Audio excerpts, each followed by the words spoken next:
Welcome to The Walk-In, a podcast where doors stay open and stories unfold one conversation at a time. Hosted by Christopher Michael Sean, author, poet, actor, and lifelong student of people and purpose. Here, you're more than just a listener. You're part of the room, part of the story. In every episode, someone sits down, breathes deep, and shares what drives them, what keeps them moving, and what keeps them dreaming. This is a space for dreamers, doers, and those still finding their way. So pull up a chair, pour something warm, and let's take a walk into the soul. Yeah, welcome in to the Walking Podcast. I don't really have an intro. I don't think I've ever had an intro. I just started talking. Anyways, yeah, welcome in. Definitely, tell us about you, your work. Give us a good rundown as to the beautiful mind that is you. All right. Beautiful mind. Not sure that's accurate, but no. So I guess my name's Edward Bowers. I'm a dad. I'm an author. I'm a normal person. Like I know we had talked a minute ago about being an author and all my book stuff, but that title just took like years for me to start accepting. I'm still trying to accept it. I'm just a guy that writes books. I've got a weird imagination, and I like to build things. So what better way, in my opinion, but to create and build worlds, build stories. So kind of always been a storyteller ever since I was a kid. Little kids go off on tangents, and apparently I used to a lot as a kid. So, and then just one day decided, after being nudged by my second ex-wife to write a book, haven't quit since. So, publishing them, that is. I've always written little stories and found them one day and just turned them all into books, novels. So, Yep, there is something beautiful about being an author. I love your points about first of all, tossing books into the void. I could not tell you how many pieces of writing that I've made and just tossed into the void. Whenever I was, I think I was like 12 or 13, I wrote a whole spin-off series of The Walking Dead. And it was all my friends and how we would survive and what we would do and how we would manage it. And it got really in depth. I mean, the lore was crazy real. sounds Um, awesome. for a fucking 12-year-old, it was crazy. Uh, and I didn't even like The Walking Dead. That was the crazy. I saw like one episode of The Walking Dead, and I was like, I think I could do a better job than them. Uh, so, but yeah, so it's crazy whenever like you write stuff and you're like, I'll just toss it into the void. I've been writing for a while. I have a 5-book series that I haven't even finished. I've only written 2 of them, and it's a detective novel series. The first one is Thomas James Ferguson. The second one is Tobias Ferguson, which is like the ancestor of Thomas. And I haven't published either one of them. The only book I've ever published. It was an accomplishment of mine that I was really pushing for. Was last year. I really wanted to publish my documentary, which I finally published in January of this year. But yeah, tossing things into the void happens all the time. And I love the other point you made about like accepting a label. Because for me, I really don't like labels. I'm not someone who's like, oh, well, this is me. This is the label that I fit into. Like, no, I'm just a guy. You know what I Right. mean? Right. But and this is what I mentioned before we were recording as well, was Larimore. I don't know how many times I've quoted this man. And the funniest thing is, I don't think he listens to the episodes because he definitely doesn't. He doesn't like text me and be like, hey, stop talking about me. But no, one of my favorite things that he ever said on his episode was that you don't have to paint every single day to be an artist. Because a lot of people they think that, oh, I have to fit a certain criteria to be this thing. I have Mhm, to mhm. make money and do this and do that to be an author, or I have to do this, that, and this to be a voice actor, or to be a musician, or no, that's just not the way it is. And it's actually No, something really no. beautiful that I was talking about with Michael a couple of episodes ago. Um, was this spider web analogy? Every spider is different, but every web has the same function. And that's pretty much us as dreamers, as creators. We all have a different way of creating our web, Whether, like, for me, I want to be an actor, but I do voice acting and I do the podcast and I do open mic nights and I'm studying for psychology. My web looks a little different, but it's very unique. My formula is unique to me. My design of my web is unique to me. Everyone's design is different, but it doesn't make them less of who they are. You don't have to fit a certain criteria, a certain list of to do, like, oh, do this, and then you're successful. No, that's not what it is. We all have our own web, our own spider web, and we all Yeah, I like define that. success for ourselves. Yeah, No, I that's a good analogy. I yeah, really do like that. Agree with yeah, it 100%. Because like my first book I wrote was, just like my life story. You hear all the time when you're telling your friends and other people, what you've been through in life. And at that moment in my life, talking to the church, my church family and things like that. And they're like, "Oh my gosh, you need to write a book." And like I said, my second ex-wife really well, I guess encouraged me would be a good word. I don't want to speak ill of her, but she encouraged me to write this book talking about, my childhood trauma and, how I grew up and my first divorce, things like that. And to publish it, self-publish it, And there's kind of this stigma about us, quote unquote, indie authors, self-published authors, that we're not real authors. And kind of to what you had just spoken about, all an author is somebody who creates a story and puts it on paper. I've done that. I don't know. I've got 23 published books now. Um, multi-genre, but technically, yeah, I'm an author, so all these people are like, "Oh, Eddie, you're an aspiring author." No, I have 23 books that show I am an author, and what's up with all these labels all the time, I get out of bed on the right side of my bed. Does that make me a new label?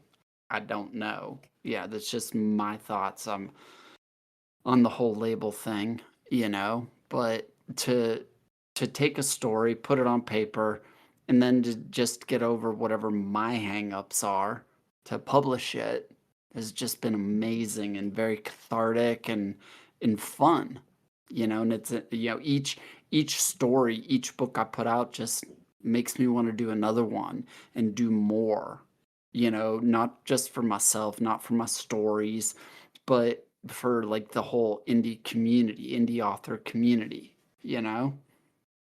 And hearing like people who want to do voice acting, I'm always in my brain thinking, you want to read a book? You want to record a book? You want to get into that part of the industry? Always thinking, how can I make somebody grow and achieve, help achieve their goal or goals in life, whether it's a hobby or an actual, like, I want to make a career out of this, make money off of this type of a situation. yeah, yeah. And that's the thing, is like making money off of this. And that's really where a lot of people think that success lies. Like, I'm not successful until I'm making music doing this thing. And as somebody who's been pursuing acting for a long time now, um, I don't either one, it's a delusion in my mind that I've created, that, oh, I don't need to make money to be successful, or it's legitimate. I feel like, I'm loving life. I'm doing what I love, with the podcast and with acting, open mic nights, and I'm doing the best I can. That's what matters. And I think we all Yeah. have our own definition of success. Success and love are very similar in that way, Oh, yeah, where definitely. we define it individually. Success and love are individual definitions. So my definition of success or love could be completely different than yours, but it doesn't make it wrong. It just means that's how I define it. That's how you define it. And, Right. for me, success is, it's a lifestyle that you are happy with, because we're not going to be on this earth for very long. A No. minuscule of a second in comparison to time as a whole. And whether you're spiritual, whether you're religious, whatever, and it is what it is. As long as you are happy with your life and where you're going, and hopefully you're not hurting anybody along the way, More power That's to the you. goal, That's not the to hurt goal. people. That's a good goal, And honestly, I told my friend this before, while I was writing my documentary, which was it was a lot like what you said. It was a lot of like my life story, Right. and it was about me after the divorce, moving to New York, the drive, me coming here, losing a bunch of weight, working on myself, starting the podcast, and then going back to Oklahoma, getting into the car accident, and then still making the rest of the trip to Oklahoma, finalizing my divorce, and then driving back. I did not even driving back. Actually, the book ended at the lake where I was, and it ended there. And it ended with me turning back to my car and saying, "All right, Nova, let's go home," because Nova was the name that I gave my car. And whenever I was writing that, I realized where I am in life. Like I know that I'm young, but where I am in life, if I died tomorrow, I would die in my definition, a successful man. It's like my friends tell me, like, "Oh, well, we'd miss you." Like, no, I would hope you would celebrate me. I would hope that you'd come to my funeral and say, this man, he lived the life that he saw as beautiful and he saw as, you know, he was motivated, he was inspired, he worked hard on himself, he motivated others, he uplifted others, and he cared for others. That's my goal. That's the eulogy that I want is people coming out and celebrating my life. Um, and that's kind of what propels me every single day with everything I do, from writing to working on music to working on the podcast, everything is that mentality of I want to live up to my own standard. And I think a lot of people they live up to a different standard. And we talked about this in a episode with Terrence that I just finished recording recently. Is whenever we see media, we see everyone's perfect lifestyle, the life that they want you to see, this perfect manicured lifestyle, and we assume that that in of itself is what we should aspire to be. But it's just not true. It's just not true. Right. No, no, Yeah. I quite enjoy the mess of a life I have. Yeah. I mean, anywhere from the dealing with all, both my divorces and the custody drama that pops up with divorces, my martial arts background, the losses at competitions and the broken pinky toes from jujitsu, the cauliflower ear, whatever, the staph infection, all of those apparent negative things had some sort of beauty in my life. Even my divorces, even my issues with my daughter. There's this beauty to everything. I always say, you know, that it's great to have one of those picture perfect manicured lives like what you were talking about that a lot of people present on social media, and in the media. But if that's really your life, I'm sorry. That kind of sucks. I Yeah. look at it as with like my life and some of my friends' lives, if you're strong enough to find beauty in the darkness, if you're strong enough and wise enough to find that, or if you can find or be the light in darkness, that's a much more, for me, fulfilling life. I Yeah. would rather, have I mean, I was homeless for a while, literally eating out of trash cans, you know, and not to say that that made me the man I am today, but it just shows me that when you go to McDonald's, that crappy cheeseburger is amazing, the beauty in that, and when you're not sleeping in your car and going to the local gym to shower every morning, to have your own Oh, shower is a beautiful man. thing, That you is know? let me tell you something right now that's way too real. Because whenever I got well, I don't know if you knew this. Did I tell you whenever I first moved to New York, I was living in my car for 3 months? No, you didn't mention that. Yeah, that was Mhm. literally okay. So right after me and, my ex-wife, like, broke up, we didn't finalize the divorce until last year, but the year before, We broke up, and I decided that, well, me and my friend Narciso were supposed to move all the way here to New York together. That was his idea originally. He had $450,000 from a lawsuit with Pepsi, and he was going to use that money to propel his music career, my acting career in New York City. That was Wow. the original plan. Unfortunately, he came to New York, fell in love with some girl, spent all of his money on this girl in New York City. And then on the day that I arrived in New York, because I decided to go anyways, I was like, I have $1,000 and a bag of clothes. Fuck it, I'm going anyways. So I Sounds like decided a to go plan. anyways. The day I arrived in New York, he was flying back to Oklahoma City broke. Oh, wow. Yeah. Now, nothing against him, but if we had followed the game plan, we'd probably both be chilling in Hey, New York City right now. right? One of y'all would have been on a big old contract or something like that. Yeah, but Living large. I probably never would have started the podcast. True. That would be a travesty, Yeah, in I my never would have opinion. started the podcast. I never would have met you. I never would have met Dina or Eileen or Ziello or Mr. Goldner or any of these beautiful voices that we've had on the podcast. And let me tell you, this podcast is a beautiful place. I've met so many amazing people, seen their stories, and seen them uplift their own dreams. I mean, like I said, Eileen has been doing amazing on Spotify. She's been getting consistent monthly listeners. Like I think it's like in the hundreds now. Wow. Ziello's been getting a lot of coachings for people to come in and pay him to coach them in voice acting. I Oh, mean, wow. we're seeing amazing things happen to with these dreamers out here, and that's really what's lovely about it. And whenever I was sleeping in my car, I know if you would have told me, if someone went back in time and told me while I was sleeping in my little Kia Forte in the Walmart parking lot, brushing my teeth with my trunk open and using the gym to go shower, by the way, I was doing that. Yep. If you would have told me that I was gonna have a podcast, like, fucking, like, 8 months after that, I would have laughed in your face, Oh, yeah. Yeah, because there's that's so many points in my life where it's the same. If you had told me A at this point, yeah, I would have been like, "No way. No way." yeah, It's exactly. but I love what you're doing, and I've listened to a couple of episodes of your podcast. I love it. You're building this community of, like you said, dreamers that, might inspire somebody else to go ahead and take that first step in that dream, Yep. and not that I'm doing the exact same thing. Yeah, I've had a podcast before. I think it's still active on the sites. I'm no good at podcasting, but like being the host like you are.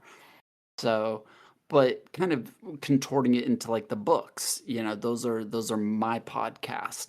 I can make Ash Superman if I want to, or I can make him, the villain. I can make him the sad character that everybody feels sorry for, or I can make him be the character that everybody relates to, you know? Mhm. And he can have some of the things that I aspire to get. I've got one book, this author, ironically, a book about an author. How original. Mhm. No, that's actually I've never heard of a book about, well, there was a piece of writing that I read one time about a book critic. It did not end well. But it No, was no, definitely an no. interesting piece of writing. No, Misery, Stephen King's Misery. It was a book about an author and crazy fan, blah blah blah. Great story, good movie. Um, but no, so this character in this book, he has what would be amazing as an author to have, the money, the wife, the kid, the cars, the everything, but he loses it all and kind of has this mentality of going back to his roots.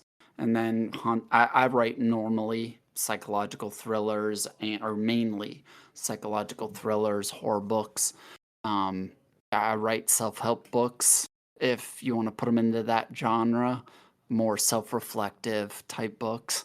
And then kids books. Those normally come from the imagination of my youngest son. He kind of fuels that aspect of my writing. But no, so like this character that I was talking about, he's got the pickup truck. His wife bought it for him when he hit like this certain peak point in his writing career, and it's the dream truck of mine. So I could sit there and imagine, what it would be like to have that truck, you know? And to sit here and see you helping people talk about their dreams and their goals and aspirations, it motivates me to do more, either more writing or, you know, to help me create this indie author network, this imprint company that I just started, you know. And it's great to connect with people like you and the people that you've been doing the podcast with, talking about their struggles or their goals, their dreams, and how they're moving towards that or are getting there or got there, you know? Yeah, no, exactly. And the beauty of the podcast, the beauty of having all of these different voices and stories and journeys is that I'm hoping that the listeners will, you know, the goal is for them to feel like they're a part of the room, that anybody listening is here with us so they can feel your story, feel your journey, relate to it, and go, okay, hey, you know what? If he can do this, then so can I. And it's not just about first steps. It's about believing in yourself enough to try, try, try, try, try, try. And that's where a lot of the mantras come in, like failure is a necessary milestone on the pathway to success, about how we define success. How do we define a win? How do we celebrate ourselves as we keep moving forward? How do we combat, demotivation in a world as dark and gloomy as it is? And I like what you said earlier about how, because we do live in such a darkness, and it's finding the light that is so important. And I have had the absolute honor of speaking with a huge number of dreamers, and every dreamer carries a torch.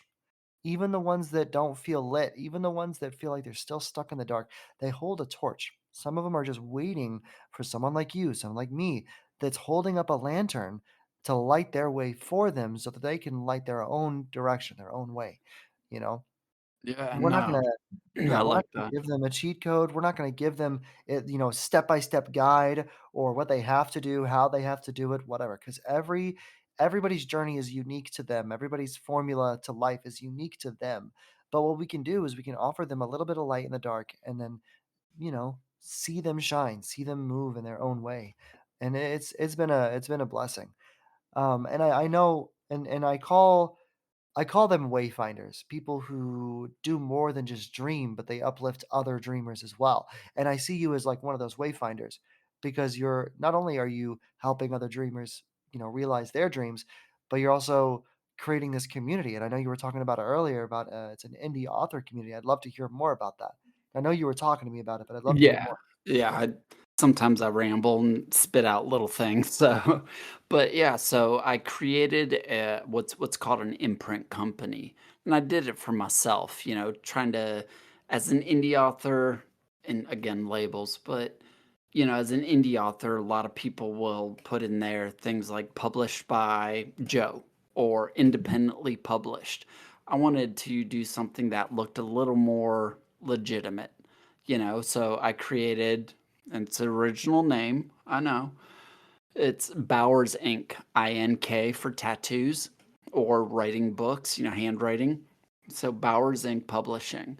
It's an imprint company, and I was using it for myself, for my books.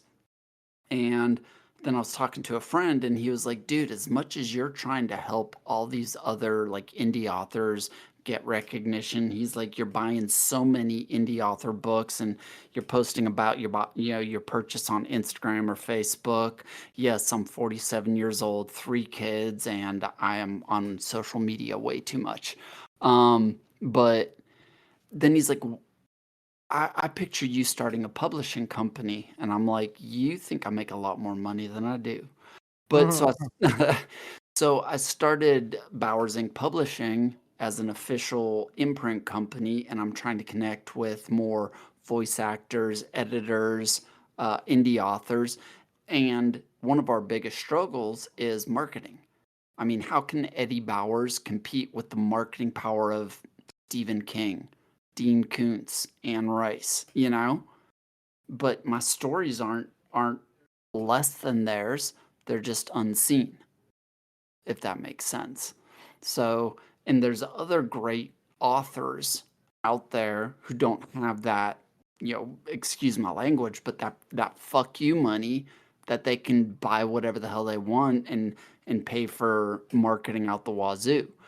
So why not build a company that is, how should I word this? I think like my little pseudo slogan would be Bowers Inc. Publishing by, basically made by an indie author for indie authors, right? Mhm. To introduce them to like you, let's say, and get them on your podcast. And then your however many hundreds or thousands of listeners hear about these books and think to themselves, crap, I need to buy that book. That sounds awesome. And then that indie author starts getting the recognition that they kind of deserve or should have. And then connecting with voice actors and introducing them to these indie authors at a much faster or easier pace. Mhm. So, boom, Yeah. they write that book, and now they got the audiobook a lot quicker and hopefully less expensive because audiobooks can get pretty pricey, you Yeah. know? And the amazing thing about not only your community, but with our communities combined, with the Walking Podcast community and your indie author community, is it also allows for, like, as we continue to grow, we have this hub of authors combined with, because I don't only have voice actors in my community. I have a game developer, I have musicians, all that. And Wow. imagine musicians, game designers. Eventually, if we have like, I've been I've been kind of harassing some small, movie style creators, like people who No are way. yeah. So I'll be in their DMs and I'll be like, "Hey, this looks great. You wanna come on the podcast?" Yeah. "Yeah, you ever been on a podcast before?" And Yeah, I'm sure they're sick of it, but I'm just like, "Man, I fucking love this." Like, these small creators are like, how do we compete with these big ass companies? You know what? I know what we'll do. We'll just do it anyways. It's right. beautiful to see. These small creators, these musicians, these authors, these voice actors, and these movie designers are like, you know what? Let's do this. And the biggest inspiration in indie is Markiplier. I love this man. Markiplier, I've been watching his content since like 2014. And if you don't know do you know who Markiplier is? No, I don't. All right. So he streams video games online. That's what he does. That's what his original thing was. So you can Okay. watch him play video games. Sounds super lame, I know, but it's really entertaining. The guy's super funny. He doesn't do it for money or content. He does it to have a great time with his friends, and it's a good time. While he's been doing that, he has made a few short films. Very short, a lot of them are interactive, and then as he continued, they got longer and more interactive, and some of them, like, because on YouTube how to suggest the next movie, he has series where you'll watch like a 2-minute clip, you'll make a decision, and by choosing which video to watch next, that's the choice you made. So then you Oh, click on that's one, awesome. and that's one choice, which could lead into more choices and more choices. And there's a million different endings to this one storyline. And you're like 3 or 4 hours in, and you're like, dude, where the fuck am I? Like, What was it? you know What what I was mean? his name again? Markiplier, great YouTuber. He's actually one of my what would you say? One of my inspirations, really. The way he Yeah. handles things, the way he's very much so like for the people, and he's not like, oh, you support my content. He's just like, hey, let me support you. He's a great guy. Like, you should watch some of his content. Great guy. He Yeah, I'm just gonna check him recently, out. yeah, he just recently um, made a movie without Hollywood money, without Nice. movie industry money, by himself. Now, granted, the guy is rich, and he did make that a point.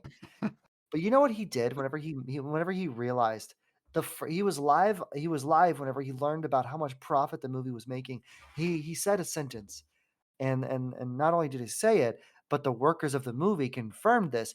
He said, "Now I can pay everyone more."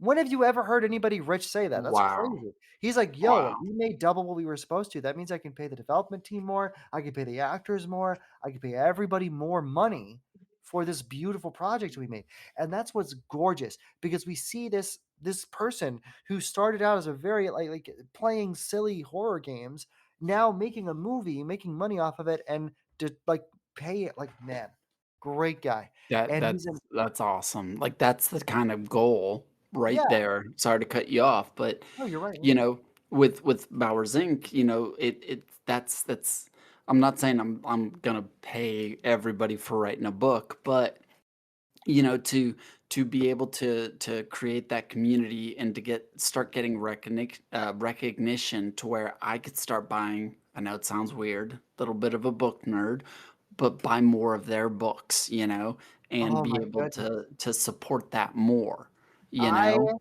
I have my bookshelf is like I'm trying to fill it up with more books. I actually just ordered a bunch of books from someone who I'm supposed to have an episode with later. I want to say tomorrow, possibly.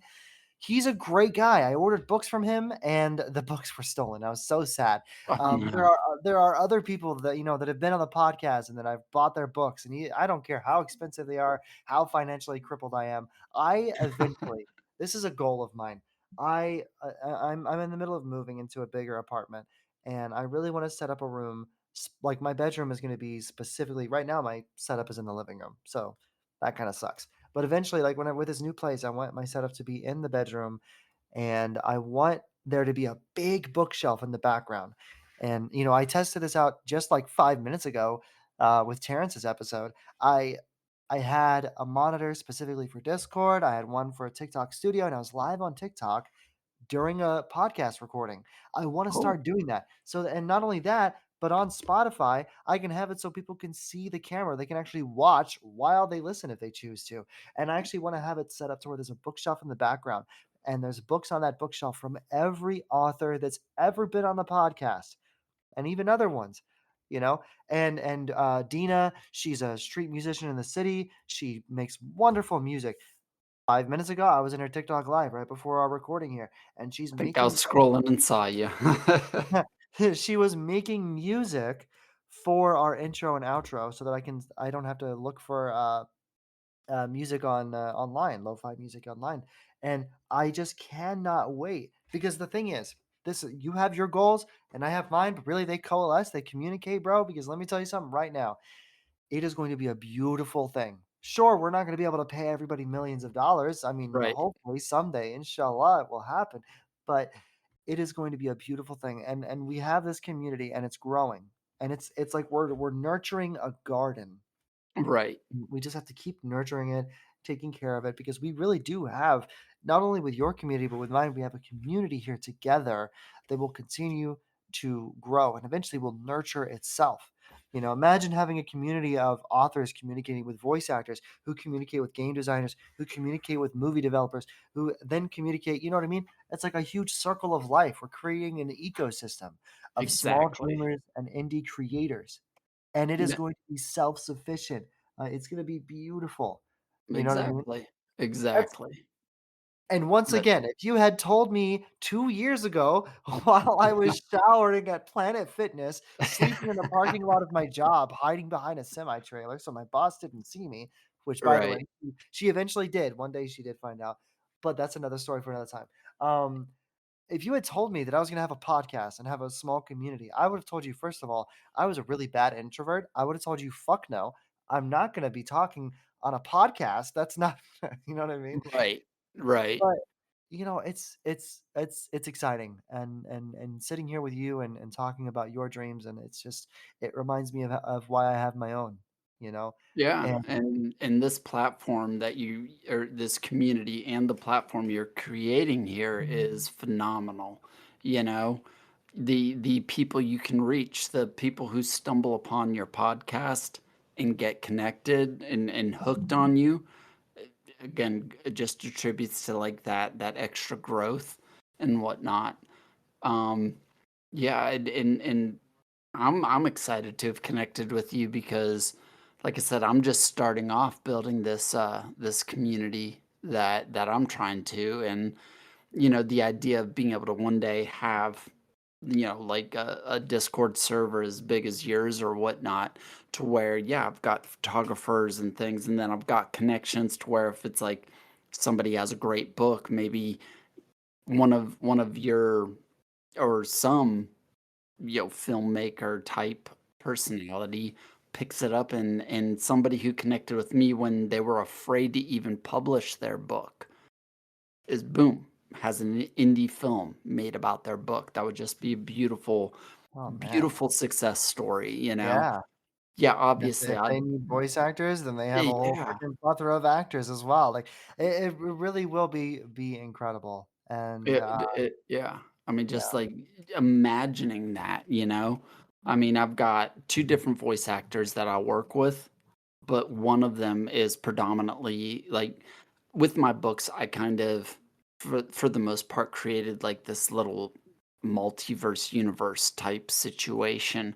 And later this year I'm releasing a book called Nexus that kind of goes to the end of one book and circles back and connects all the other books that I've written, you know?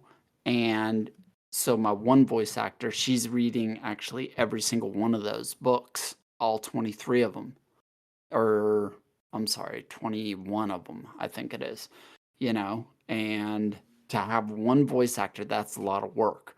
But as I write more books, hopefully my MS doesn't stop me from typing too much, you know? But to have other voice actors to help them, you know, hey, I've never done a voice, you know, an audio book, and to give them one of my babies and say, here, what do you think of this one? And having them do it, now all of a sudden they're kind of into that scene, and to see them then blow up would be great. Like my first voice actor for a fantasy trilogy that I wrote called The Veil Keeper Chronicles, she hit me up on, of all places, TikTok, and we started chatting, and she told me she does, you know, audiobook voice acting, and I was like, "Do you want to do mine?" And after she started recording that, she just got the confidence to, you know, go more into it. It's something she's always wanted to do. She had her ACX profile set up. I can't even book her now for a while for the second book, and I want her voice for the entire series because she's the one that brought my one character, Sophie, to life with her voice, you know? And to hear all these little independent people with all these amazing talents bringing something that I created to life in a way that I couldn't do within the book itself is just humbling, you know, and even being on this podcast and the idea of 100, 200, 300, 1,000 people listening to this long-winded story of mine is so humbling right now. I can't even explain it.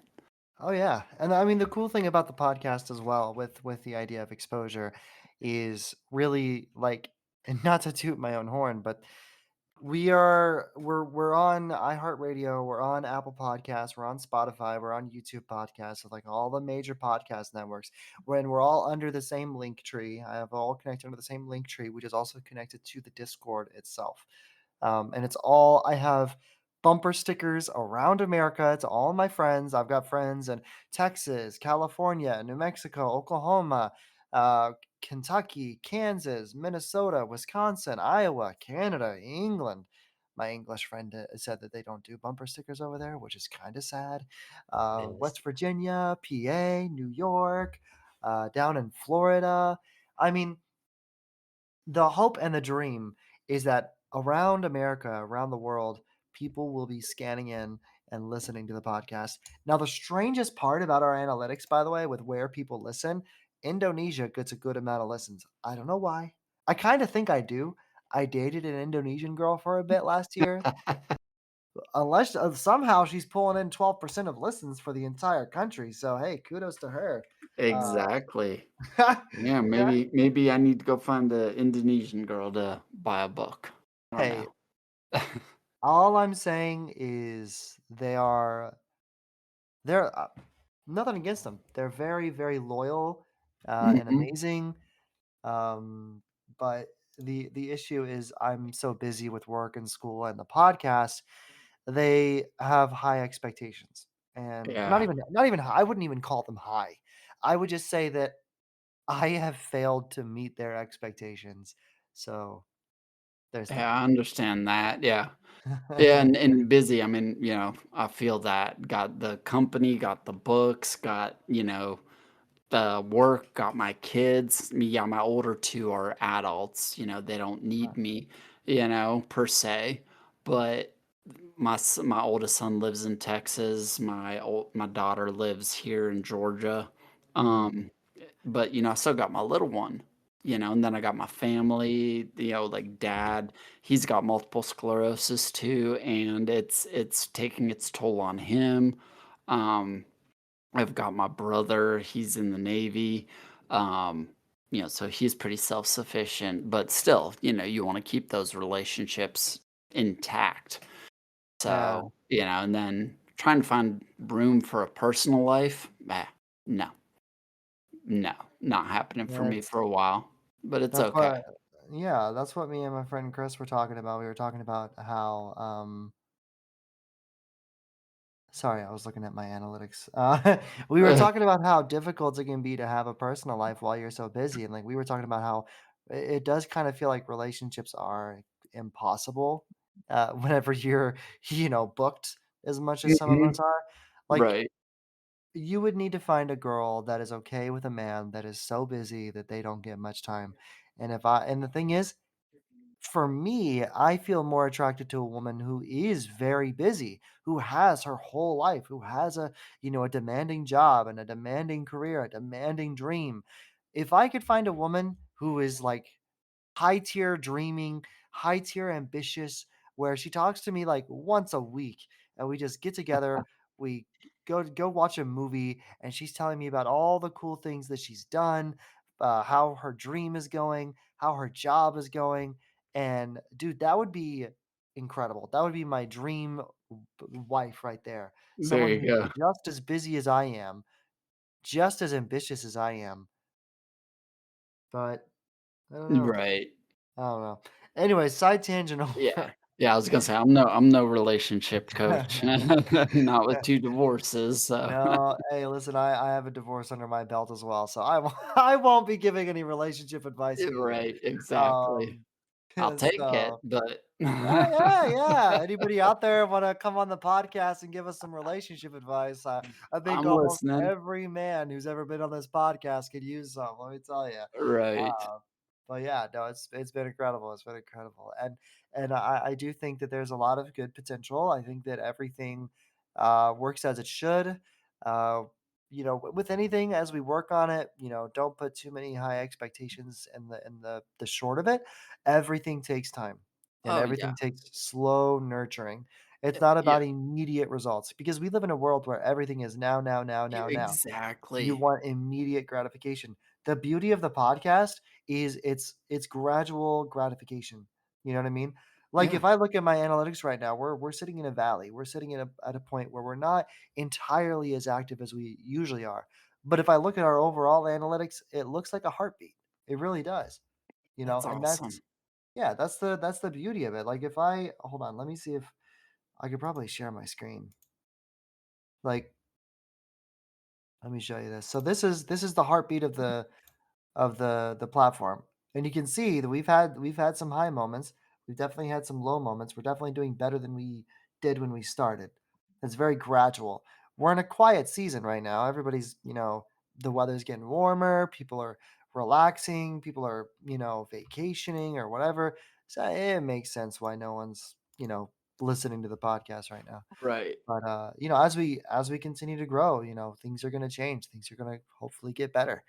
Um, and every single thing that you put out there, you're building something, you know? Yeah, exactly. It's and I've definitely done it differently. I'm not gonna say wrong. One of the things that, like, I guess a quote that I've tried adapting to myself is, "It's not wrong, it's just different." It's something we say a lot in, jujitsu. There's a million ways to skin a cat, you know? And with writing books, I see all the time on social media things that are like, "Oh, here's the one thing you're doing wrong," you know? It's like, I'm not doing it wrong, I'm just doing it different. Like, I'm Yeah, horrible at marketing. I'll just hold up my book and be like, "Hey, I wrote a book. It comes out or came out, and you should go buy it." What's my book about, you know?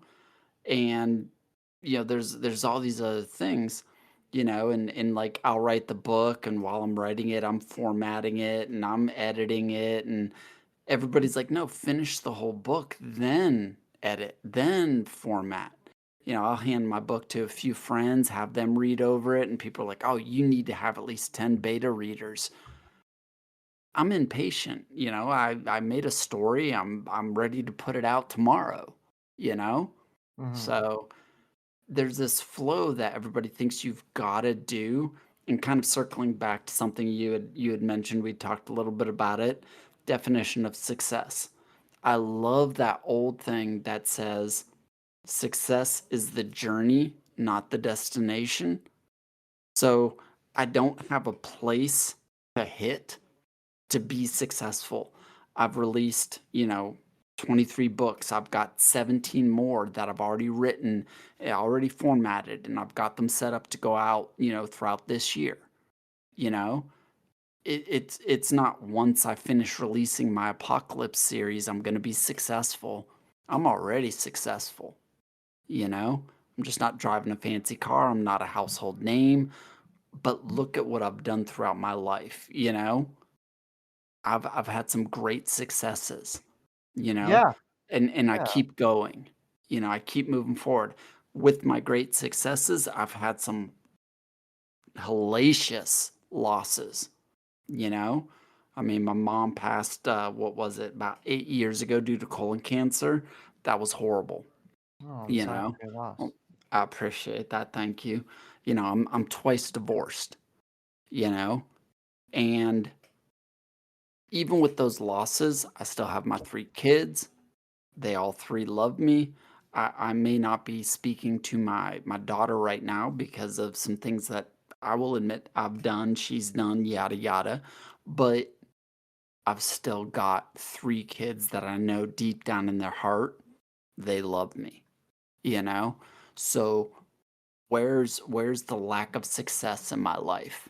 And I would anybody listening, look at the things that you've done in your life. Like you, bro, you've got this podcast. Where's the lack of success in that? Yeah, I think It's working, it's how yeah. many episodes you got now? I have 37 uploaded and I have 7 scheduled. I'm actually scheduled out a couple months, and then this episode is gonna be one of those scheduled ones too. So yeah. Awesome. That's my point. So, you know, I've got, yeah, I've got a black belt. That's a success. That whole journey of going from white belt to black belt, and in jujitsu going, I've got a purple belt. Every single stripe, that was just a journey of successes. And I got a trophy. I got a little piece of tape to put on my belt. You know, I've written the book. The trophy is buying the book. I've gone through and I've ordered every single one of my books. Not as, this is my success. Writing the book, editing it, formatting it, that was the journey. That was the success. And I think that we overlook the things we do, the successes we have, because it doesn't end up like you were saying, with the expectation that oh, I'm gonna write this book and I'm gonna be household name. No, you wrote the book. That was success right there. You finished it. You completed it. You made Tom properly talk with Sally. Your story makes sense. That whole journey was your journey of success. Yeah. If I think random makes sense. everyone No, no, listen, and it's beautiful. I'm glad you shared that because everyone's definition of success is different. Just like I said, yeah, just like I said, love and success, they're both self-made definitions. And I love also what you said about, you having your own way of doing things because a lot of people like they'll say, oh, well, you have to do it a certain kind of way. And this is something that I've talked about in a couple of episodes, previous episodes to this, is the idea of like a spider web, you know? Yeah, So we have this spider web. Everyone's spider web is different. It might all function the same, but we all have a different design. We all have a different, way of creating our web. But it all has right, the same function. It all has this dream that we want to do, that we want to pursue. I want to go into acting, but my way of going into acting might be different than someone else's. My right, writing methods might be different than yours, but it's still a dream that I'm pursuing and that I love and that I want to see come into fruition.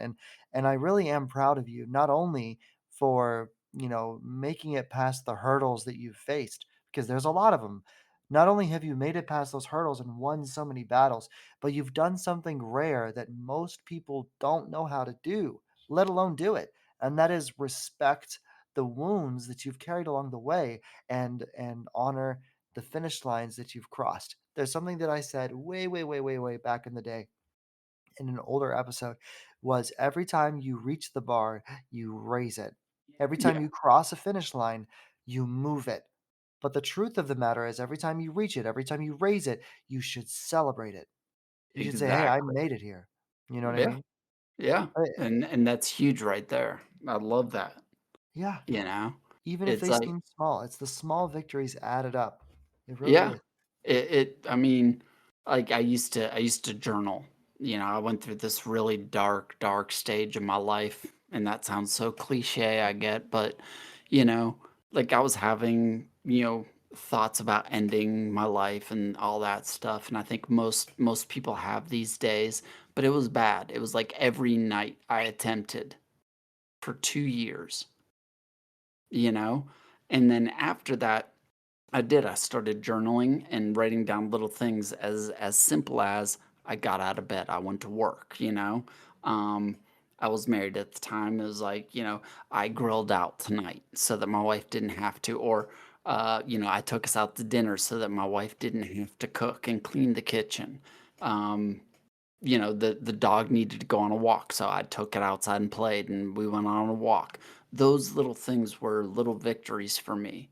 Mhm. And, I continuously get told that, like, I'm a dark person or, I'm depressed, I'm never happy. Man, I am one of the happiest people in the world, self-proclaimed. You Mhm. know, if I see somebody else or meet somebody like you who's building this podcast and you're like, dude, I just in the next week I want to get one more listener to subscribe. If I haven't subscribed, boom, I'll go do it. And I just helped you reach your goal. And then hearing how excited you get about that makes me excited. And that's part of this community I think you've built or are building and that I'm trying to build with Bowers Inc. is to find all these people who have their little like hands into the book industry and connecting them and watching somebody go from I'm terrified to publish this book to hey, Stephen King ain't got nothing on me, you know? Mhm. And to be like, dude, I knew them when they were terrified to publish the book, you know? Yeah, yeah. It's That right interesting. there It's is interesting because there was there was an ex-girlfriend from whenever I was 16 that showed up in my life randomly the other day. Like literally my friend called me. My friend Cassie called me. I didn't even know Cassie knew this girl, but Cassie calls me and then it's some other girl. I don't recognize her. And then she's like, "You don't remember me from fucking like 2017?" I was like, "No, I don't remember you from 2017." She's like, "Yeah, you asked me for some money to buy some soap one day." And I was like, "Huh?" And she was like, "Yeah, we dated for 2 weeks." And I was like, "Okay, look, I don't know who you are." I don't know. And she's like, "Yeah, I heard that you, like, ran off to New York. I heard that you were married and got a divorce, and I heard all this other." And I'm just like, "Yeah, okay." And I guess she was trying to offend me or something, but I was like, I don't know. Like, yeah, those are things that happen. Yeah, Sure." But yeah, it goes back into an analogy that I love to use that when people do that, when people, like, kinda throw shade, when they're, like, trying to dismantle you, they're questioning where you are and what you've been through, where you've gone. It is quite literally all you have to do is because while we're doing our thing, while we're rushing to I don't know why I just got a notification from TeamSpeak, but while we're rushing through life and we're getting life is throwing stones at us. And we take those stones and we use them to build a cobblestone staircase up the mountain towards our own definition of success. Whenever people do this, when they come into your life randomly from years and years and years ago, and they're questioning you and they're questioning where you are and what you've done, you don't have to say anything. You just look back and go, well, I don't have to say anything. I've built this staircase on my own out of what life gave me, the good, the bad, and the ugly, and you keep right. moving forward. You know? Very true, you know? And it's like, I mean, yeah, it's like why are they questioning, are they wanting to get back involved into my life circle or are they, comparing, oh, crap, he's done this. That's amazing. I haven't done anything except sit on the couch and eat bonbons all day. I don't know. No, But I have no idea why she was saying, like, it really did, like, the way her tone was made it sound like, "Oh, I heard you dropped everything and went to New York." And I'm just like, "Yeah, that was, like, 2 years ago. Mhm." I'm like, "I don't know where you're going with this, but, whatever." Uh, right. which is kinda crazy to think that I've been in New York for almost 2 years, like, that's That's insane. nuts. Like, I'm only 27, but, being in Oklahoma for my whole life and then just one day, "Alright, I'm gonna go move halfway across the country." That's a big step. That is a big step. I know, like, I was 7 when I left PA. That's where I was born. 14 left Seattle, Washington, moved to Texas. Mm, And then my first ex-wife and I moved, I want to say when I was like 30, 31 here to Georgia. And I wouldn't mind another move. I stay in this state mainly because this is where my youngest son is. His mm, mom has, um, what is it? Whatever the legal term is. Going kind of brain dead on this, but he lives with her mainly, you know, oh, she has and custody? right now, due to my MS, I had like right after getting diagnosed with MS, I fell one night. And that was like an opening, not to get into too much legal stuff, but it was an opening for her to limit my time with our son. And Mm, so, custody battles, they're my favorite. well, So, I am a very lucky man, I didn't have any kids with my last right. marriage. I have no kids, so Yeah. No, thank you, and bismillah. I'm not here to trash talk either one of my ex-wives, but when there's kids involved, it becomes like a competition, and Yeah, I'm but the in kids are competition. at least in my opinion, the kids are the priority, and I They're think that the just makes it yeah, messy because both parents I would like to think both parents see the kids as the priority, but I wish more and this is just my unprofessional opinion. I wish couples would both see that it's the kids that are the priority. Let's not argue or fight. Let's do what's best for them, you yeah, know? and I mean, even honestly, even with the fights or the arguments or anything, it's like, yeah, the kids are the priority, you know? I don't care how detrimental either one of my exes were. My kids need their mom, hands down, period. The kids need their dad.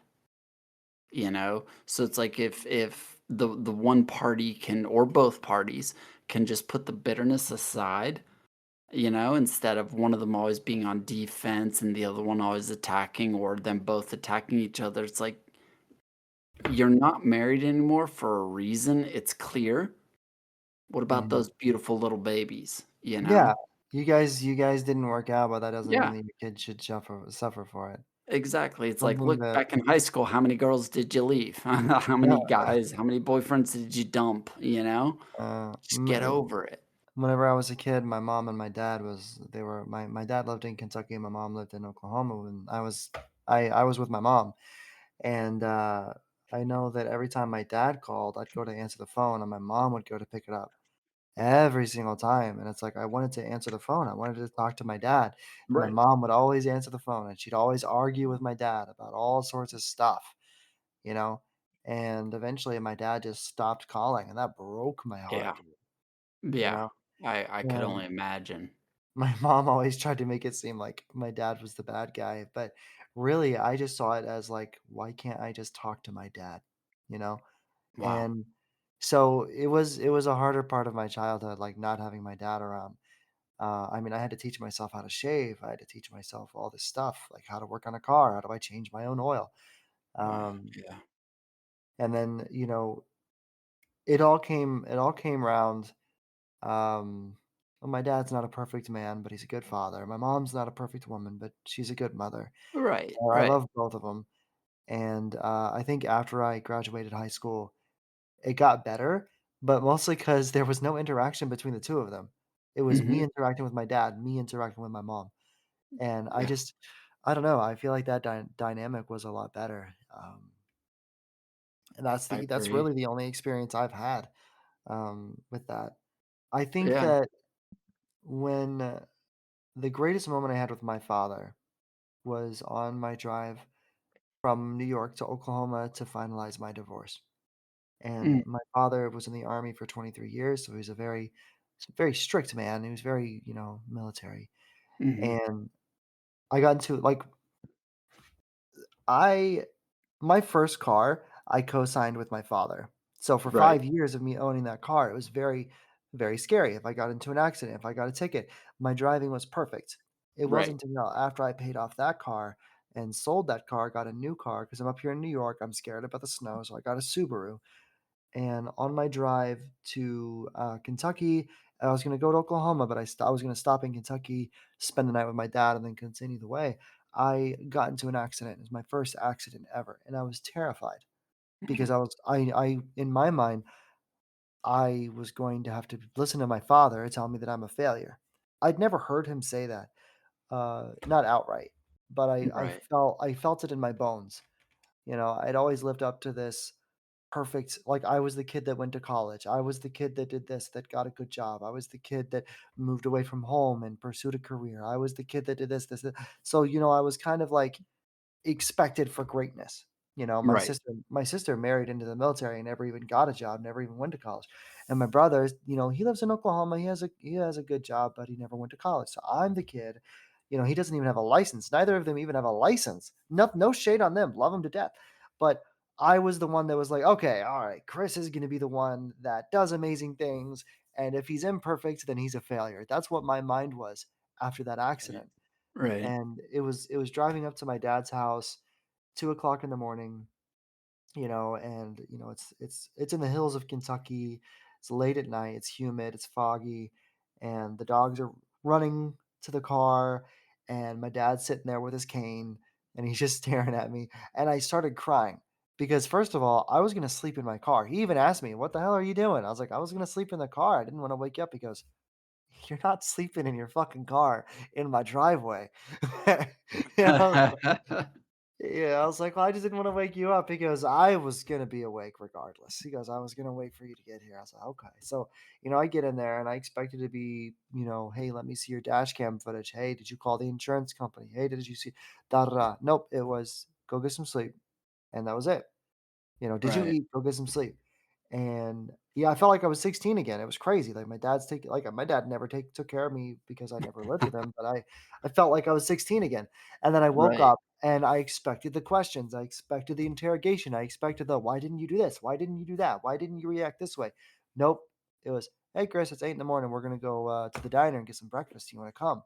So I get up and we go, and, it was a great time with my father. His friend was there. We were beautiful. laughing about blueberry waffles.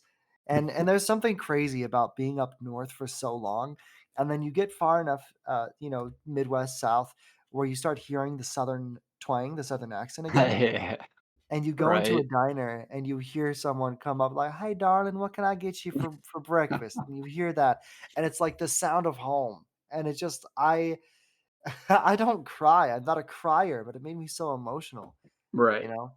right. And I'm sure my dad doesn't even realize just how much that meant to me. But anyways, the gist of that ramble is, I I hope that someday I get to see what being a father is like. But I understand that, at least from my perspective now, it is my father's first time living as well. It is my father's first time being a father as well. Even now, he's never had a 27-year-old son named Chris before, you know, who lives Right. in New York. It's Y his first time dealing with these things. And Yeah. I and whenever I was younger, I guess I expected perfectionism from both of them. I expected both my mom and my dad to live up to a standard, and that's wrong. Completely wrong. Just like they shouldn't expect me to live up to a standard as a son, to a degree, because we don't want our kids to to do certain things for sure. We want them to grow up and Right, be good people.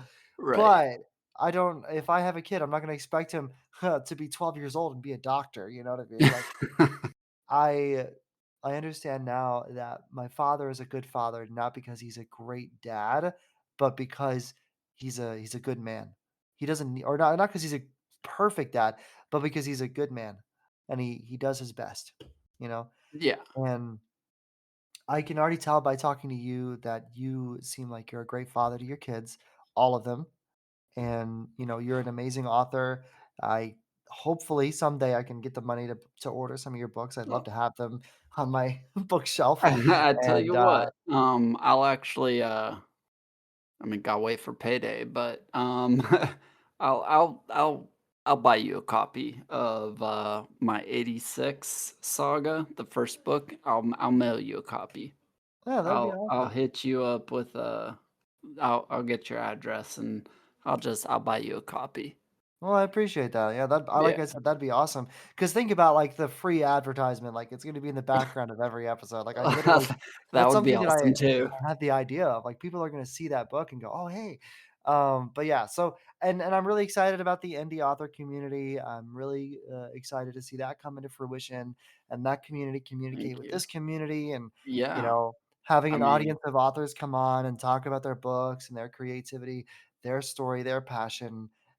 It's gonna be incredible, I think it's and gonna be great too. I mean, just yeah, the avenue to be able to sit there and talk about their book. I'm looking at even again, I'm too old for social media, I think, but I'm looking at starting to try and do like a collaborative thing where I do get on TikTok lives, getting indie authors to go on there. Me and my team with the company, we're going to be doing video interviews, not a full on podcast, but we're taking those video interviews and slapping them onto a YouTube channel. Just anything we can do as a company to help get other authors besides myself that exposure, and, mhm, and get the word out about them. If I can do anything to help Tony, the author, get more exposure, I'm gonna do that. yeah. You It'll know, be it'll be a great amount of teamwork. It'll be a wonderful thing for our communities to communicate and yeah. become cyclical. And yeah, I like I said, I really really appreciate you coming on, and we'll Thank you for absolutely having do. me. Yeah, we'll absolutely do another episode. I like I said, I would have a longer episode, but I literally have another one in like 10 minutes. A very busy That's day cool. today. No, Yeah. understandable, Um, understandable. Yeah, I'd love to be back on. Maybe yeah, actually we'll talk schedule a about the day. book. Yeah, we didn't really talk much about your books. I'm It's sorry all about that. good. No, don't apologize. The conversation was good. I liked it. Yeah, great conversation. I can say Definitely. I think my next recording days are gonna be a little ways out, but we'll schedule something, we'll get together All and we'll schedule good. something. So Yeah, yeah. just let me know, man. Let me know. And best of luck with this. I'm going to be letting my little network that's growing know. And as new people come on, I'm going to let them know. And like I said, maybe as I give you more details on the side, it'll be something you want to kind of like join up with, so to speak, and really start connecting on more talented people Yeah. with the same Yeah. mindset. So, Yeah. again, thank you for having me on, man. I appreciate that. And if I haven't already, I'll be following the podcast on Spotify because I love Spotify. So, Hey there, this is friend of the show, Anthony Ziello, and I just wanted to say thanks for stepping into the walk-in today. If this episode spoke to you, go ahead and follow the show, and catch us every Monday at 2 p.m. Eastern. You can find the walk-in on Apple Podcasts, iHeartRadio, YouTube Podcasts, pretty much anywhere you listen. And if you want to hang with our community, come join the Discord. We'd love to have you there. A huge shout out to the Podmatch community for having us with them. Their support for dreamers is unmatched. Until next time, take a breath, stay inspired, and as always, we'll walk together again next week.